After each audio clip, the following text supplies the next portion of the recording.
Hi everyone, in this video I want to show my first impressions of the Microsoft xCloud game streaming service using Forza Horizon 4.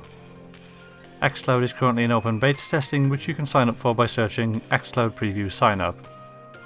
The page will list all the requirements, which are an Android phone, Bluetooth Xbox controller, which not all of the controllers are, so be careful, 5 GHz Wi-Fi or a mobile connection, both of which we'll test in this video, as well as 2.4 gig Wi-Fi just to see what happens, and then there's the app itself.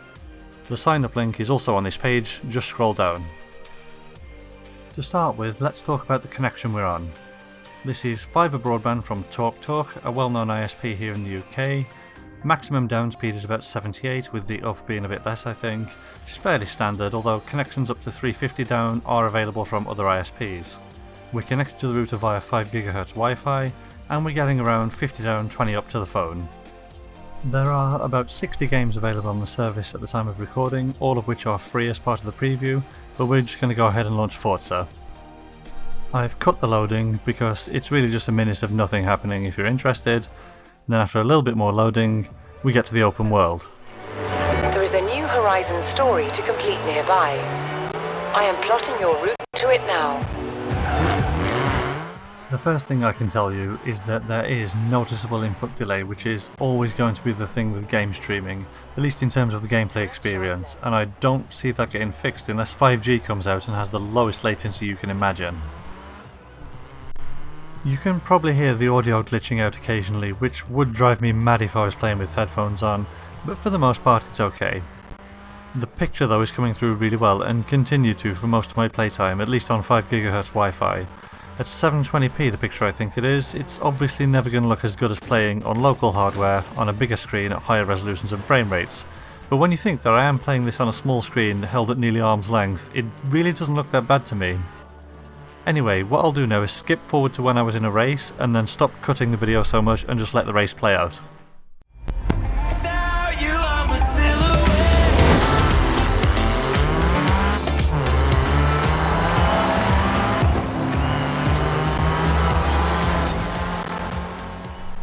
Right, so this is one of the first races that you do in the game. Like I said, I'm not that far through it, at least not when I recorded this footage. I basically just got xCloud, started playing this and started capturing footage so I could tell people what I thought of it. I'll leave the race full screen so you can see what's going on while I just tell you about xCloud so far. What I would use a service like this for is trying out games before I buy them. I mean, like, I don't own an Xbox One. I've got nothing against it, I just don't have an Xbox this generation, that's all. But from what I've played of this game on xCloud, I would have gone and bought this by now, just to get rid of the latency and fix any bandwidth issues and all that, just have a local copy.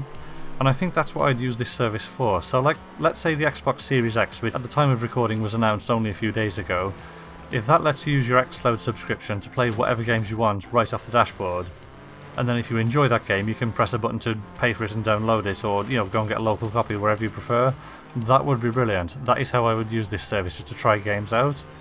I think that, like I said earlier, there's always going to be latency issues, like this corner coming up here, watch this. This is me trying to compensate for input latency by turning early, and yeah, I just made a mess of it, so you do kind of get used to it eventually, but you shouldn't have to. I'm not trying to make excuses for input lag, it's there, and it's always going to be there with a service like this. But yeah, what was I saying? Yeah, so using this to just try games out before you decide to buy them. Plus, for some games, is it going to matter all that much? Like, say, imagine you're playing XCOM or Civilization. Is a little bit of input delay really going to matter in a game like that? Probably not. So I think some games are going to be better suited to this than others. I really don't see this replacing console or PC gaming at all. I see it being like a kind of fourth thing, if you know what I mean. So you've got console gaming, PC gaming, and mobile gaming. This kind of streaming gaming, I think, is going to just slot alongside and be like a fourth way to play games rather than replacing any of those three, at least in my opinion. We'll see what happens. So we're just going up to the end of this race now. I'll let this finish, we may as well. Then what we'll do is I'll show you the footage that I got where this is running on 2.4 GHz Wi-Fi, just to show you why you should never do that, and then running on the 4G mobile network, which actually gave me better results than I expected.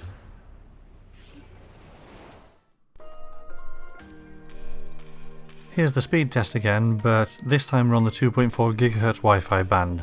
So all I've done is go into the router and just disable the 5 GHz band, forcing the phone to connect to 2.4, but other than that, same internet connection, same ISP, same phone, everything. And you'll see we're getting about, what, 20 down, 20 up, roughly? Not exactly, but it's roughly 20 up, 20 down. Turn left. Yeah, so things really go downhill here. The input lag is horrendous. The audio cuts out here in a minute. I haven't muted it, it just stopped playing. Now, to be fair to Microsoft, they do say to use the 5 GHz band, not the 2.4. At first I just assumed it was because there's lots of devices on the 2.4 band in my house, but it may be, something it's not supposed to do. If we go to the other view here, you'll see that I'm not actually pressing anything, and the car's still reversing. That's how bad the input lag is. Yeah, so when they say use the 5 GHz band, they're not kidding, and the stream basically breaks up here, as you can see. It all falls apart, and then eventually just disconnects. So let's try the mobile network. So my 4G reception's really not that bad in terms of bandwidth. We're getting about 30 down, 15 up, and we're using O2 as the mobile network. Now, first things first, I don't know what I've done with the audio capture from this footage. The audio did play in game and it was largely fine with a few glitches and crackles, but I've lost the file somehow. So I'm just going to leave the title music playing over this footage. As you can see, this is working surprisingly well. At least it surprised me. I really didn't think this would work this smoothly. Maybe even I didn't think it would work at all over a mobile network, but it does. Yeah, what can I say about this? It's not as smooth as the 5 GHz Wi-Fi version, obviously. The input lag is noticeably more. There's more of a delay. It makes it harder to steer, harder to accelerate and brake at the right times. But other than that, it's okay. I mean, I took this into work today, and just in the canteen at lunch, I could do a few races and things over the 5G the 4G network, and it was fine. I'd prefer to be on 5 GHz Wi-Fi, but this was okay. And as I mentioned earlier, I think when 5G mobile networks launch, if the latency is as low as they say, that could be a bit of a game changer for this. So yeah, let's wait and see what happens.